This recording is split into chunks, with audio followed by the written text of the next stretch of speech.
One stormy night, elementary school teacher Anna had a terrible accident. A few hours later, her body was taken to the morgue, and a man named Elliot started dissecting her body. He took off Anna's watch and shoes, then carefully cut her blouse and socks with scissors.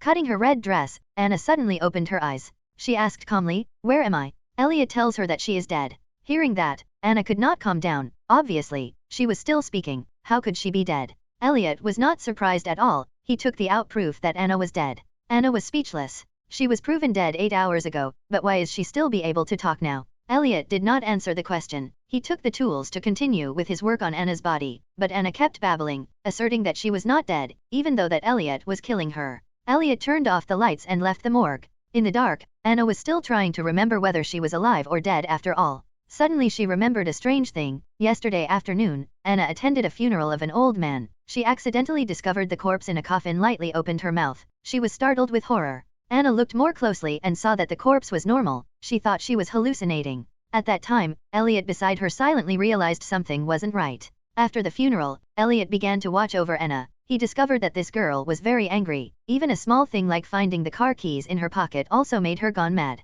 That night, Paul, Anna's boyfriend, told her he was about to be sent abroad to work. Did not wait for Paul to finish speaking. Anna said that he wanted to break up with her, angrily yelled at him, drove out of the restaurant alone. On a very heavy rain, a white car overtook her. She drove to avoid it when she hit a steel truck. When she woke up, she found herself in the morgue. In addition, Elliot showed her that she was no longer living. Now Anna has no choice but to believe that she is dead. That afternoon, Elliot went to the morgue, continued to prepare to operate on her. Anna still thought that Elliot wanted to kill her. She begged Elliot not to kill her. Elliot said, "You're dead. How can I kill you?" He advised Anna to accept the truth that death is undeniable. After that, Elliot began to sew the laceration on her head, at which point Anna learned that she could not feel the pain. She began to realize that she was truly dead already. After half an hour of sewing, Elliot took out the needle, said that she wanted to inject Anna with a drug to help to relax her muscles and prevent the corpse from hardening. Anna gradually lost consciousness. Her mother went to the morgue to look at her child's corpse with tears, not discovering any abnormality. When Anna woke up, the room went dark again. She tried to catch her pulse but could not feel anything, any beats. At that time, Paul came. He could not believe that the person who speaking with him last night after one night had lost her life. Since he was not on the family, Elliot refused to let him into the room. Anna heard her boyfriend's voice. She started screaming in the morgue, but the outside could not hear anything. In the end, Paul left with the only disappointment.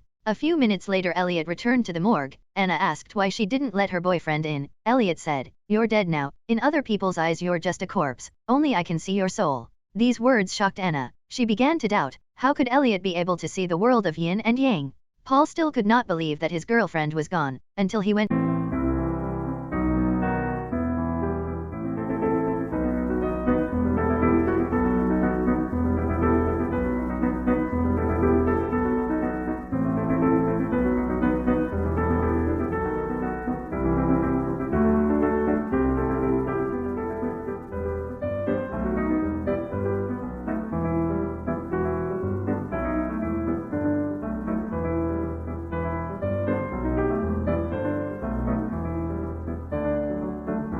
the door. He lowered the room temperature, then calmly walked in. As he continues doing his thing, Anna pulls out the scissors and stabs Elliot. Elliot dodges it. Taking this opportunity, Anna runs to the door, but the door is locked. Elliot approached Anna, pulling her hand to say she could stab her throat. Anna gave up. She asked Elliot, "How could I still be able to talk if I'm dead?" Elliot said, "You can speak not because you are still alive, but because I have a special ability." Those words made Anna begin to accept that she probably really died. She began to blame her fate. She angrily smashed everything in the room. In the afternoon, when Elliot was preparing a funeral for an old man, a boy came. His name is Luke, Anna's student. Luke thought that this was the funeral of his teacher, so he wanted to see her. Elliot tells him that Anna's funeral will be held on Friday. In the evening, when Elliot prepares to go to the hospital to deliver the body, by that time, Anna smoothly steals Elliot's key. At the gas station, Elliot was about to pay before he found out he lost the keys. He immediately returned to the car, but now Anna has escaped from the morgue. When she tried to open the door of the house when Elliot returned in time, she rushed to the second floor. She went to Elliot's office and used her phone to call Paul.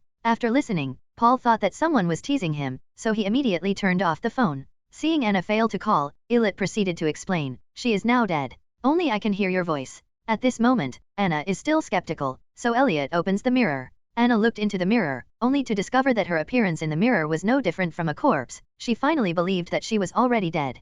At that moment, the boy Luca had just left the funeral home. Suddenly seeing his dead teacher standing in front of a second-floor window made him panic. Accepting the fact that she was dead, Anna cooperated with Elliot to operate on her body. Paul accepted that his girlfriend was dead, went to school to recover her remains. Boy Luke went to Paul. He said that yesterday he saw teacher Anna at the morgue. At that time the teacher was wearing a red dress. Paul didn't believe what the boy said because he knew Anna never wore red until he was walking on the street. He saw a red halter dress. Now, remembering that Anna actually had a set like this, maybe Anna still hasn't died. He hurriedly drove to the morgue. Paul directly rushed to the door, banged on the door to shout for Anna, painfully collapsed because he could not love each other anymore. Seeing Elliot not opening the door for him, Paul immediately left to find the police station to ask his friend for help.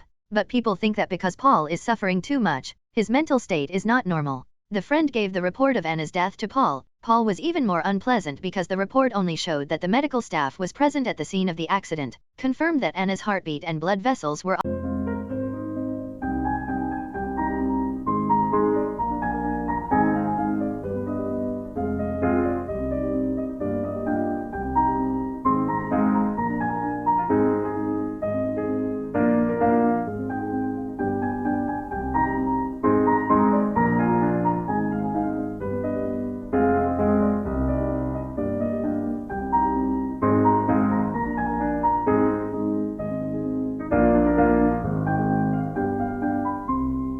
She says that she has so many regrets in her life. She wants to try to change something in her life. Her repetitive life makes her feel useless. Elliot asked Anna what she wanted to do when she was still alive. Anna says that she wants to love so badly. Elliot said that her boyfriend Paul really loves her. Why did she not appreciate him? Always got angry, quarreling with him? Anna replied, I really love him, but the more I love him, the more afraid I am. When I was a child I saw my mother being hurt because of love. Listening to that, Elliot understands her. He opens the door for Anna to go make up for her regrets. Anna walks out of the funeral home, back to her own home. Arriving at the door, she was surrounded by a bunch of witches, including Paul. They brought Anna inside the coffin, tied her body with strange seaweed. Anna screamed painfully. She immediately woke up in front of the morgue, and it turned out that she wasn't brave enough to step out of the door. Anna admits herself dead, seeming to have lost all the courage of life, thinking that death is probably the best liberation. But Elliot says, you always say that you are afraid of death, but actually, you are more afraid of living. In the afternoon, Elliot was measuring the size of the hole the boy Luke ran to. He asked Elliot why he had to bury the teacher Anna. Was it because she was already dead?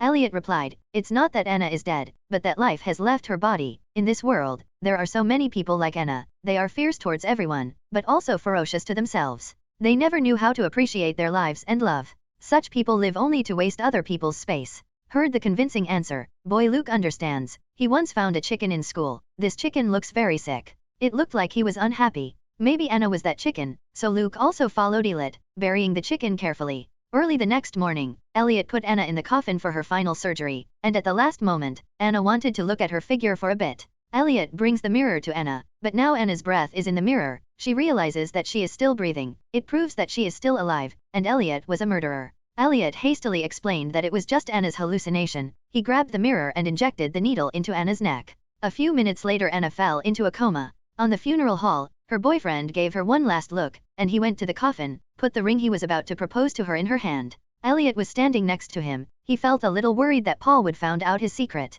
Paul took Anna's hand, feeling cold. At that moment he finally believed Anna was dead. Paul leaned closer to the coffin. After leaving a few farewells, he kissed her on the lips and immediately left. Elliot stood next to it, breathed a sigh of relief. He hurriedly closed the lid of the coffin. While everyone was burying her on the ground, Elliot went to his bedroom, where he put a picture of Anna on a wall. More frightening, besides Anna's picture there were also many pictures of people. They were all murdered by Elliot. Hearing the sound of earth filling in the coffin, Anna opened her mouth to scream, but at that time all her efforts were hopeless. That night at Anna's parents' house, Elliot told Paul that Anna really wasn't dead. Hearing that Paul could not think, immediately drove to the grave. On the road, in one turn, Paul changed direction. For a moment he felt a flash of light in front of his eyes. Paul thought he had been in an accident, but a while later was still good, and went to the tomb, opened the lid of the coffin, then picked up Anna. Anna finally woke up. The two people were showing love to each other when the lights suddenly flashed. Paul turned to look at the car but Anna immediately disappeared. It turned out everything was Paul's imagination. Some hours ago, he was in a coma at the scene of the car accident. At this time Paul is lying in the morgue. Elliot and his disciple prepare to turn him into a victim like Anna.